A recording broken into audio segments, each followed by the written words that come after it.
বাবার সাথে কৃষিকাজ শেষ করে বাড়িতে এসে দেখি অনেক মানুষ আমাদের এখানে। দেখি আমাদের গ্রামের মেম্বারও আছে। আমি মনে মনে চিন্তা করছি কি ব্যাপার, এত মানুষ এখানে কেন? আমি বললাম ঈশা, এই ঈশা। ঈশা বলল কি হয়েছে ভাইয়া? আমি বললাম এইদিকে আয় তো। ঈশা বলল কি হয়েছে? আমি বললাম আমাদের বাড়িতে এত মানুষ কেন? ঈশা বলল ভাইয়া তুমি শুনো নাই, বাবার কাছে নাকি মেম্বার 1,50,000 টাকা পায়। আমি বললাম কি এত টাকা? ঈশা বলল হুম ভাইয়া। আমি বুঝতেছি না এত টাকা কিভাবে। আমি বাহিরে এসে দেখি বাবা মেম্বার সাহেবকে বলছে আমাকে কয়েকদিন সময় দিন, আমি আপনার টাকা দিয়ে দিব। মেম্বার বলল কোনো সময় দেওয়া যাবে না, কালকের ভেতরে আমার টাকা চাই। যদি টাকা না পাই তাহলে তোমার এই বাড়িটা আমার নামে কাগজে লিখে দলিল করে দিবা। বাবা বলল দয়া করে আমাকে একটা মাস সময় দেন, আমি আপনার সব টাকা দিয়ে দিব। মেম্বার বলল অনেক সময় দিছি, আর একদিনও না। এই সবাই শুন, কালকে হয়তো আমার টাকা দিবে, নইলে ওর বাড়িটা আমার নামে করে দিবে। এই বলে চলে যায়। বাবা বারান্দায় বসে কান্না করছে, আর মা বাবাকে সান্ত্বনা দিচ্ছে। আসলেই আমি বাবাকে কখনো এভাবে কান্না করতে দেখি নাই। নিজের কাছে খুব খারাপ লাগছে। কি করব আমি কিছুই বুঝতেছি না। আমি বললাম আম্মু এত টাকা কিভাবে হলো? বাবা বলল বাবারে আমি অনেক আগে এই ঘর বাঁধার জন্য 50,000 টাকা নিয়েছিলাম, কিন্তু অভাবের কারণে দিতে পারি নাই। কিন্তু আজকে নাকি এই টাকা সুদে আসলে এত টাকা হয়ে গেছে।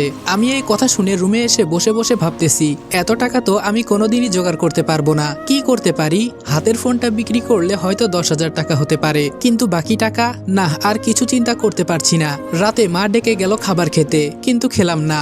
রুমে শুয়ে শুয়ে চিন্তা করছি কিভাবে টাকা জোগাড় করব। কখন যে ঘুমিয়ে গেছি বলতে পারি না। সকালে যখন ঘুম ভাঙলো তখন শুনি আম্মু কান্না করছে। আমি তাড়াতাড়ি আম্মুর রুমে গিয়ে দেখি বাবার গলায় দড়ি ঝোলানো ফ্যানের সাথে, আর আমার মা বাবার পায়ে ধরে কান্না করছে। আমি ফ্যান থেকে বাবাকে ধরে বিছানার উপরে রাখলাম। আজকে কেন জানি মনে হচ্ছে আমাকে ছায়া দেওয়ার মতো কোনো মানুষ আর নেই। বাবাকে ধরে কতক্ষণ কান্না করলাম। বাবার কাফনের কাপড় সবকিছু রেডি করে বাবাকে কবরে রাখা হলো। আজকে এই টাকার জন্য আমার বাবা মারা গেছে। আমি ছাড়বো না কাউকে, সব কয়টাকে দেখে নিব। শুধু একটু সময়ের অপেক্ষা। আজকে প্রায় 3 দিন হয়। রাতে আমাদের বাসায় মেম্বার এসেছে। মেম্বার বলল রনি এদিকে আসো তো একটু। আমি বললাম জি আঙ্কেল বলেন। ভেতরে রাগে আমার শরীরটা ফেটে যাচ্ছে। মেম্বার বলল তোমার বাবা মারা গেছেন, আমি খুবই দুঃখ পাইছি। তোমার টাকাও দিতে হবে না, ঘরও দিতে হবে না, যদি আমার কথা মানো। আমি বললাম জি বলেন, কি করতে হবে আমাকে? শয়তানের সব সময় শয়তানি বুদ্ধি থাকে। মেম্বার বলল আমার মেয়েকে তোমার বিয়ে করতে হবে, তাহলে তোমার সব টাকা আমি মাফ করে দিমু। আম্মু বলল না না, আমার ছেলে এখন বিয়ে করবে না। আর আপনার মেয়েকে? ছি। মেম্বার বলল মুখ সামলিয়ে কথা বল। আমার মেয়েকে যে বিয়ে করবে ওর এটা ভাগ্য। আর টাকাগুলো তো মাফ দিতেছি, ভালো লাগতেছে না? এত টাকা দিতে পারবেন? আমি বললাম আমাকে একটু চিন্তা করতে দেন, আমি আপনাকে পরে জানাবো। মেম্বার বলল কোনো চিন্তা করা করি নাই, হয়তো টাকা দিবা, নইলে আমার মেয়েকে বিয়ে করবা। যাই করবা তাড়াতাড়ি বলো, আমার অনেক কাজ আছে। আমি বললাম এত টাকা আমি কই পাবো? বর্তমানে বিয়ের কথা বলি, পরে যা হবার তাই হবে। মেম্বার বলল কি হলো বলো। আমি বললাম জি আমি রাজি, আপনার কথায় আমি আপনার মেয়েকে বিয়ে করব। মেম্বার বলল তাহলে আমি আগামীকাল কিছু মুরব্বী নিয়ে এসে বিয়ের দিন তারিখ ঠিক করবো নে, তাহলে আজকে আমি উঠি। এই বলে চলে গেল। আম্মু বলল বাবা তুই এটা কি করলি? তোর বাবার জন্য তুই কুরবানি হতে চাস কেন? ঈশা বলল ভাইয়া তুই এই মেয়েকে বিয়ে করিস না, এই মেয়ের চরিত্র খারাপ। মাহি ছেলেদের সাথে যা ইচ্ছা তা করে বেড়ায়। আমি বললাম বোন বাদ দে, এসব হয়তো আমার কপালে লেখা ছিল। আম্মু বলল বাবা তুই এখান থেকে পালিয়ে যা, আমাদের যা হবার তাই হবে, তুই চিন্তা করিস না। আমি বললাম তোমাদের রেখে আমি পালিয়ে যাব, এটা ভাবলা কি করে আম্মু? আম্মু বলল বাবারে তোর কষ্ট সহ্য করতে পারবো না, আমি চাই না আমার ছেলে তার বাবার মতো আত্মহত্যা করুক। আমি বললাম আম্মু এসব তুমি চিন্তা করিও না। এই বলে বাসা থেকে হেঁটে হেঁটে বের হয়ে গেলাম। কি করব কিছুই ভালো লাগছে না। জেনে শুনে একটা ফালতু মেয়েকে বিয়ে করব। রাত 8টার মতো হয়ে গেছে।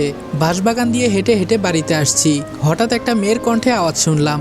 শুনেই বোঝা যাচ্ছে এখানে যে কুকাম হচ্ছে। আমি ফোনের লাইটটা বাড়িয়ে দিয়ে বললাম কে ওখানে? ওরা তাড়াতাড়ি কাপড় পরে আমার সামনে এসে বলল কি গো আমার জামাই, তুমি এখানে? আমি বললাম এই নষ্টা মেয়ে, তুই আমাকে জামাই বলবি না। মেয়েটা হলো মাহি, মেম্বারের মেয়ে। রাসেল বলল ধুর ভাইয়া, 2 দিন পর এই জিনিস তো তুমি ব্যবহার করবা, আর একটু পরে আইতা, তবে সমস্যা নেই, বাড়িতে গিয়ে কাজ সেরে ফেলবো। আমি বললাম ছি, তোর মতো মেয়ের কোনো ইজ্জত নাই, শেষে কিনা চাচাতো ভাইয়ের সাথে। মাহি বলল কয়েকদিন পর তো তোমার বাসায় চলে যাব, পরে তো আর ওদের মজা দিতে পারবো না, তাই একটু বেশি করে দিচ্ছি। কেন তোমারও লাগবে নাকি? আমি বললাম দূর হ আমার সামনে থেকে। রাগে আমার শরীর কাঁপছে। জোরে জোরে হাঁটতে লাগলাম। কি করব কিছুই বুঝতেছি না। ঈশা ঠিকই বলেছিল, মাহি খারাপ একটা মেয়ে, যার সাথে ইচ্ছে তার সাথেই। ছি। বাসায় আসার পর রুমে এসে শুয়ে আছি। ঈশা বলল ভাইয়া ঘুমিয়ে গেছো? আমি বললাম না আয়। ঈশা বলল ভাইয়া তুই মাহিকে বিয়ে করিস না, ও একটা খারাপ মেয়ে, আমার কথা বিশ্বাস কর ভাই।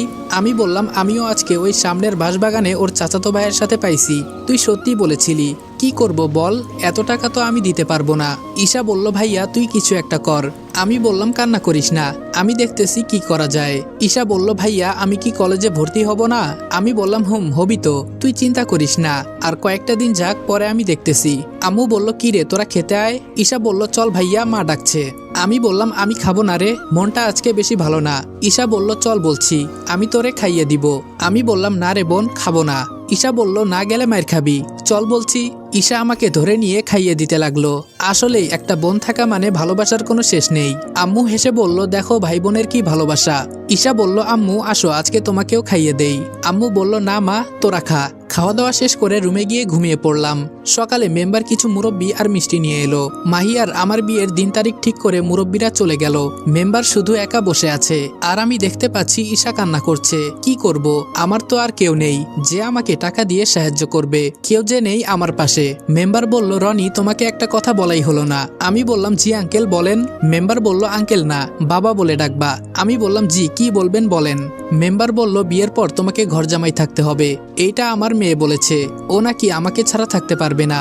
আমি বললাম আপনাকে ছাড়া থাকতে পারবে না নাকি ডেট করা বয়ফ্রেন্ড ছাড়া থাকতে পারবে না তা খুব ভালো করেই বুঝতে পারছি। তাছাড়া ছেড়ে দেওয়া গরু তো কখনো বাদা ঘাস খেতে চাইবে না, ওদের তো সাতঘাটের পানি না খাইলে হবে না। ছি, এখন মনটা চাইতেছে বাবার মতো আমি সত্যি সত্যি গলায় দড়ি দিয়ে আত্মহত্যা করি। একে তো আমি যদি ঘর জামাই থাকি তো ও সারাদিন ওর চাচাতো ভাইয়ের সাথে, এজন্য মনে হয় না আর কিছুই চিন্তা করতে পারছি না। মেম্বার বলল কি চিন্তা করো জামাই? আমি মনে মনে বললাম তোর মেয়েকে বিয়ে করলে তো জামাই বলবি। মেম্বার এবার একটু জোরেই ডাক দিল। আমি বললাম জি কিছু বললেন? মেম্বার বলল তাহলে তুমি ঘর জামাই থাকতে রাজি তো? আমি বললাম না আমি পারবো না, আমার আম্মু আর ছোট বোনের কি হবে আমি চলে গেলে। মেম্বার বলল যদি কিছু না মনে করো আরেকটা কথা বলবো। আমি বললাম জি বলেন। মেম্বার বলল তোমার মা আর তোমার বোনকে যদি চাও তাহলে আমি বিয়ে করতে রাজি আছি, দুজনকেই একসাথে বিয়ে করব, তাহলে সবাই একসাথে থাকা হবে। আমি সাথে সাথে মেম্বারকে বিশ্রী ভাষায় গালি দিয়ে বললাম তোর সাহস তো কম না আমার মা আর বোনকে নিয়ে উল্টাপাল্টা কথা বলিস। বারান্দায় ছিল লম্বা একটা বাঁশ, ওইটা দিয়ে উড়াধুরা মারতে লাগলাম, ফলে মেম্বারের মাথা দিয়ে রক্ত পড়ছে। শরীরের সব জায়গায় পিটাতে লাগলাম। আম্মু আর ঈশা আমাকে ধরে। ঈশা বলল ভাই ছেড়ে দে। আমি বললাম ছাড় আমাকে, কত বড় কলিজা শালার, আমার মাকে বিয়ে করবি, আয় আজকে দেখাই। মেম্বার ঘর থেকে বেরিয়ে বলে তোরে আমি দেখে নিব, এই কথাটা মনে রাখিস। আমি বললাম আম্মু আমাকে ছাড়ো তো, শালাকে আজকে মেরে ফেলবো। ঈশা বলল ভাইয়া শান্ত হ। আমি বললাম কিভাবে শান্ত হব বল, আজকে আমার কেউ নাই দেখে কি কথা বলে গেল তোদের নিয়ে, এই বলে কান্না করতে লাগলাম। আম্মু বলল বাবা কান্না করিস না, ও একটা খারাপ মানুষ, তাই বলে কি আমাদেরও খারাপ হতে হবে? আমি বললাম ও কি কথা বলে গেল আম্মু? আম্মু বলল বাবা তুই একটু শান্ত হ, বিকালে আমাদের বাড়িতে অনেকে এসেছে, আমি নাকি মেম্বারকে বিনা কারণে মেরেছি, মুরব্বীরা আমার বিচার করবে। মেম্বার নাকি থানায় আমার নামে মামলা করতে গিয়েছিল, আমি গ্রামের ছেলে বলে মুরব্বীরা মামলা করতে দেয়নি, তাই তারা আজকে সবাই মিলে আমার বিচার করতে এসেছে, আমি সবার মাঝে বসে আছি। মেম্বার বলল আমি এর সুস্থ বিচার চাই, আমাকে বিনা কারণে মারা, আমি শুধু আমার মেয়ের বিয়ের প্রস্তাব নিয়ে আইছিলাম, এজন্য আমাকে মারছে। আমি বললাম মিথ্যা কথা আমার সামনে বলবি না। মুরব্বী বলল তোমার সাহস তো কম না, একে তো আমাদের গ্রামের মেম্বারকে মেরেছো, আবার আমাদের সামনে বেয়াদবের মতো কথা বলো। মেম্বারকে সবাই মিলে অনুমতি দেওয়া হলো তার ইচ্ছা মতো আমাকে জুতা দিয়ে মারবে, মেম্বারও তাই করলো। আমি শুধু মুখ বুজে সহ্য করছি, জানি এখন যদি বলি মেম্বার আমার মা বোনের সাথে খারাপ ব্যবহার করেছে তাহলে কেউই আমার কথা বিশ্বাস করবে না। আমাকে মারতে মারতে মেম্বার হাঁপিয়ে গেছে, শেষে বলল কালের ভেতরে আমার টাকা দিবি, কই থেকে দিবি এটা বলতে পারবো না, আর আমার মেয়ের সাথে তোর বিয়ে তো দূরের কথা, তোর মুখটাও দেখতে চাই না আমি, বলে সবাই চলে গেল। আম্মু আর ঈশা কান্না করছে। আম্মু বলল গরিবের কেউ নাই রে বাবা, বিনা কারণে তোরে মেরে চলে গেল। আমি বললাম আম্মু আমরা আর এই গ্রামে থাকবো না, এভাবে চললে সবাই আমাদের অপমান করবে। ঈশা বলল ভাইয়া আমাদেরকে অনেক বড় হতে হবে। আম্মু বলল তাহলে তুই এখন কি করতে চাস? আমি বললাম আমাদের এখান থেকে পালিয়ে যেতে হবে, আমার ভাবতেও খুব কষ্ট হয় মা, নিজের গ্রাম ছেড়ে পালিয়ে যেতে হবে, তাও আবার মা বোনকে নিয়ে। আম্মু বলল এইটা ছাড়া আমাদের কাছে আর কোনো উপায় নেই। ঈশা বলল ভাইয়া তাহলে মেম্বারের টাকা দিবি না? আমি বললাম দিব, তবে আগে আমি নিজে প্রতিষ্ঠিত হয়ে নেই। ঈশা বলল কিন্তু আমরা কই যাব? আমি বললাম শহরে যাব, তোর যত দরকারি কাগজপত্র আছে সবগুলো রেডি করে রাখ। ঈশা বলল ঠিক আছে ভাইয়া। ফোনটা বের করে রাত 11টার 3টা টিকিট কাটলাম। দেখতে দেখতে প্রায় 10টার মতো বেজে গেল, আর আমাদের গ্রামে 9টার পর সবাই ঘুমিয়ে পড়ে। আমরা তৈরি হয়ে রওনা দিলাম, চোরের মতন হেঁটে যাচ্ছি। এখন সবাই জানে মেম্বার যে আমার কাছে টাকা পায়, কপাল খারাপ থাকলে যা হয়। কিছু প্রয়োজনীয় খাবার নিয়ে বাসে উঠে পড়লাম। মা আর বোন সামনে বসেছে আর আমি পেছনে। আমার সাথে একজন মুরব্বী বসেছে। মুরব্বী বলল, তা বাবা তুমি কই যাবা? আমি বললাম, জি আঙ্কেল ঢাকায়। আপনি? আঙ্কেল বলল, আমিও ঢাকায় যাব। তা ঢাকায় কিসের চাকরি করো তুমি? আমি বললাম, কিছু করি না আঙ্কেল। আর কার কাছে যাব, কি করব কিছুই এখনো জানি না। আঙ্কেল বলল, মানে তুমি কি বলতেছো? কিছুই বুঝলাম না। আমি বললাম, না মানে আপনার কাছে বলবো। আঙ্কেল বলল, আমি তোমার বাবার বয়সী, আমাকে বলতে পারো। আমি বললাম, আসলে হয়েছে কি? এরপর সবই তাকে বললাম। এই জন্য বাড়ি থেকে পালিয়ে যাচ্ছি। আঙ্কেল বলল, এমন মেম্বার যেন আর কারো গ্রামে না হয়, এটাই দোয়া করি। আর তুমি চাইলে আমাদের বাসায় থাকতে পারো, আমাদের উপরে একটা ফ্ল্যাট খালি থাকে। আমি বললাম, আঙ্কেল আমাকে এভাবে সাহায্য করার জন্য আপনাকে অনেক অনেক ধন্যবাদ। আমিও তাই চিন্তা করছিলাম মা বোনকে নিয়ে কোথায় উঠবো। কিন্তু আঙ্কেল আপনাকে বাসা ভাড়া কত দিতে হবে? আঙ্কেল বলল, তুমি কোন ক্লাসে পড়ো? আমি বললাম, জি এবার এইচএসসি এক্সাম দিয়েছি, এখন রেজাল্টের অপেক্ষায় আছি। আঙ্কেল বলল, তোমাকে ফ্ল্যাটের ভাড়া দিতে হবে না, আমার 2টা মেয়ে আছে, তুমি শুধু ওদের একটু টিউশনি করায়ও। আমি আঙ্কেলকে জড়িয়ে ধরে বললাম, আপনি আমার অনেক বড় উপকার করলেন। কি করে যে আপনাকে আমি ধন্যবাদ দিব, দেওয়ার মতো আমার কোনো ভাষা নেই। আঙ্কেল বলল, আমি তোমাকে কোনো চাকরি দিতে পারবো না, কারণ আমি স্কুলের টিচার। আমি বললাম, আরে আঙ্কেল সমস্যা নাই, আমি খুঁজে বের করে নিব কোনো চাকরি। আর আঙ্কেল আপনি আমাদের গ্রামে কিসের জন্য এসেছেন? আঙ্কেল বলল, এখানে আমার বড় ভাই থাকে, তাই গ্রামে একটু বেড়াতে আসছিলাম। আমি বললাম, ও বুঝলাম। আঙ্কেলের সাথে কথা বলতে বলতে কখন যে ঘুমিয়ে গেছি বলতে পারি না। ঘুম থেকে উঠে দেখি চলে আসছি। একটু পর আঙ্কেলের একটা মাইক্রো এলো। আঙ্কেল বলল, বাবা উঠো একসাথে যাই। আমি বললাম, আরে না আঙ্কেল, আপনি শুধু ঠিকানা বলেন, আমরা রিক্সা নিয়ে চলে আসব। আঙ্কেল বলল, আরে উঠো তো। আম্মু আর বোনকে তুলে আমিও উঠে গেলাম। কি আর করার, এত রিকোয়েস্ট করছে। বাসায় আসার পর আঙ্কেল ভেতরে যেতে বললেন, কিন্তু গেলাম না। আমি বললাম, আঙ্কেল চাবিটা দিন। বাসায় তো আছি, পরে যাবনি। আঙ্কেল বলল, ফারজানা মা কই তুই? ফারজানা বলল, হুম বাবা কি হয়েছে? আঙ্কেল বলল, আমাদের উপরের ফ্ল্যাটের চাবিটা দিয়ে দে তো ওদের।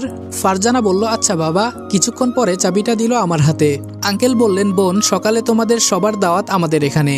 আম্মু বলল, জি ভাই লাগবে না, আমরা তো রান্না করব। আঙ্কেল বলল, না না তা হবে না, আসতে হবে কিন্তু। আম্মু বলল, আচ্ছা। উপরে উঠে তালা খুলে ভেতরে ঢুকলাম। ঘরটা অন্ধকার হয়ে আছে। বাতি অন করতেই ঈশা বলল, ওয়াও ভাইয়া বাসাটা কি সুন্দর। আমি বললাম, পছন্দ হয়েছে তোর? ঈশা বলল, অনেক অনেক পছন্দ হয়েছে ভাইয়া। আম্মু বলল, কিন্তু তুই কিভাবে কি করলি কিছুই বুঝলাম না।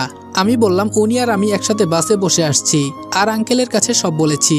সব শুনে উনি এখানে নিয়ে আসছে, আর বাসা ভাড়াও দিতে হবে না, উনার 2 মেয়েকে টিউশনি করাবো। আম্মু বলল, আমাদের সাথে উপরওয়ালা আছে। আমি বললাম, এখন ঘুমাও, সকালে সবকিছু রেডি করব।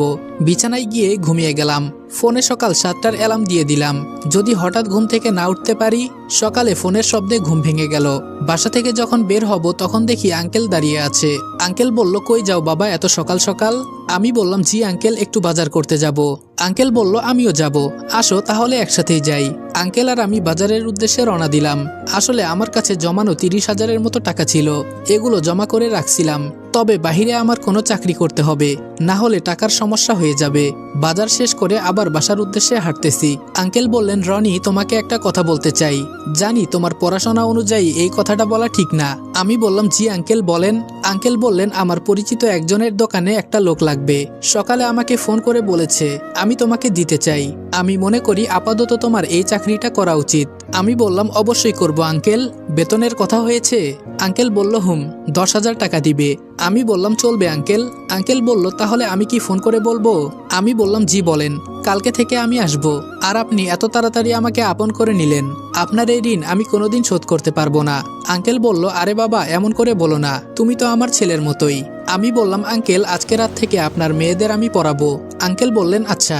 বাসায় এসে আম্মুর কাছে বাজারগুলো দিলাম। আমি বললাম, আম্মু আমার চাকরি হয়ে গেছে, আর এসবের পিছনে আঙ্কেলের হাত আছে। আম্মু বলল, উনি খুব ভালো মানুষ। আমি বললাম, হুম আম্মু, নইলে দেখো তো আমার জন্য কত কিছুই করছেন। আচ্ছা আম্মু, ঈশা কই? আম্মু বলল, দেখ এখনো পড়ে পড়ে ঘুমাচ্ছে। আমি বললাম, থাক, বেচারি কখনো রাত জাগে নাই, একটু ঘুমাক, এখন তুমি ডাক দিও না, অনেক সময় হয়ে গেল।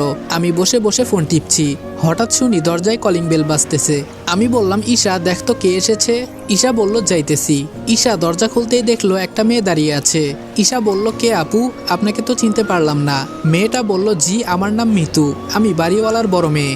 আমি মনে মনে চিন্তা করছি, যাক বাবা, এ তো দেখি অনেক বড় মেয়ে, তার মানে ফারজানাকে আর মিতুকে পড়াতে হবে। ঈশা বলল, আপু আমার নাম ঈশা।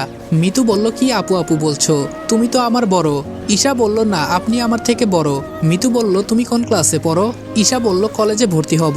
মিতু বলল, আমি এই বছর এসএসসি দিব, সেই হিসেবে তুমি আমার বড়। ঈশা বলল, হুম। মিতু বলল, তাহলে ফ্রেন্ড? ঈশা হাত মিলিয়ে বলল, অবশ্যই। আমি বসে বসে সব দেখছি। মিতু বলল, আন্টি কই? ঈশা বলল, আম্মু তো ভেতরে রান্না করছে। মিতু বলল, তা বললে কি হবে, আমাদের বাসায় যেতে হবে এখন। ঈশা বলল, তুমি যাও, আমরা আসছি। মিতু বলল, তুমি কি তুই করে বলবা, আর আমি সবাইকে নিয়ে একসাথে যাব। ঈশা একটু হেসে বলল, আচ্ছা তুই করেই বলবো। ভাইয়া আম্মুকে ডাক দে। মিতু বলল, তাহলে কি এটা তোমার ভাই? ঈশা বলল, হুম। মিতু বলল, খুব কিউট তো। আমি সবাইকে নিয়ে নিচে গেলাম, আন্টিকে সালাম দিলাম। আম্মু আন্টির সাথে ভেতরে চলে গেল। আমি আর আঙ্কেল সোফায় বসে কথা বলছি। একটু পর সব রেডি হয়ে গেলে সবাই মিলে খেতে বসলাম। আঙ্কেল বললেন, ফারজানা আর মিতু আজকে রাত থেকে রনি তোদের পড়াবে। ফারজানা বলল, আচ্ছা বাবা। মিতু আস্তে করে বলল, আমি তো তাই চাই। হঠাৎ আমার নজর পড়ল টিভিতে, একজন মেয়ে মন্ত্রীকে নিয়ে নিউজ বলতেছে। মেয়ে মন্ত্রীর পিক এত সুন্দর দেখে আমার বুকে কেমন জানি ধুকধুক করছে। এত সুন্দর মেয়ে আমি কখনো দেখি নাই। মনে মনে এক বস্তা ক্রাশ খাইলাম। আবার নিজের মাথায় নিজে চাপড় মেরে বললাম, ফালতু চিন্তা করে লাভ নাই, উনি একজন মন্ত্রী, আমাদের মতো সামান্য মানুষ নিয়ে তিনি চিন্তা করবেন না। আঙ্কেল বললেন, টিভিতে নিউজ দেখো, উনি নতুন মন্ত্রী হয়েছে, কিন্তু কয়েকদিন পর সামনে থেকেই দেখতে পারবা উনি কিছুদিন পর ফারজানাদের স্কুলে আসবে। আমি বললাম, এত অল্প বয়সে মন্ত্রী, বিষয়টা বুঝলাম না। আঙ্কেল বললেন, যারা এসবের পিছনে লেগে থাকে তাদেরই হয়। বড় কথা হলো তুমি যেটা করতে চাও সেটার পেছনে তোমায় সময় দিতে হবে। আমি বললাম, হুম আঙ্কেল, ঠিক কথা বলেছেন। খাবার খেয়ে বাসায় চলে এলাম। আমি বললাম, ঈশা এইদিকে আয় তো। ঈশা বলল, হুম ভাইয়া বল। আমি বললাম, মিতুর সাথে কথা বলে দেখিস তো, কোন কলেজে ভর্তি হলে তোর ভালো হবে। ঈশা বলল, আচ্ছা ভাইয়া। রাতে পড়ানোর জন্য আঙ্কেলের বাসায় গেলাম। কলিং বেল বাজতেই আন্টি দরজা খুলে দিল। আন্টি বলল, আসছো তুমি বাবা? আমি বললাম, জি আন্টি। আন্টি আমাকে পড়ার ঘর দেখিয়ে দিলেন। আমি আন্টির দেখানো রুমে গিয়ে দেখি দুই বোন মিলে ফোনে লুডো খেলছে। আসসালামু আলাইকুম এভরিওয়ান। অযোগ্য ভালোবাসা গল্পের প্রথম পর্ব এখানেই শেষ করলাম। ভিডিওটা ভালো লাগলে লাইক এবং কমেন্ট করে দিও, আর চ্যানেলে নতুন হলে সাবস্ক্রাইব করতে ভুলবে না। তো দেখা হচ্ছে নেক্সট ভিডিওতে। ততক্ষণ ভালো থাকবা, সুস্থ থাকবা। আল্লাহ হাফেজ।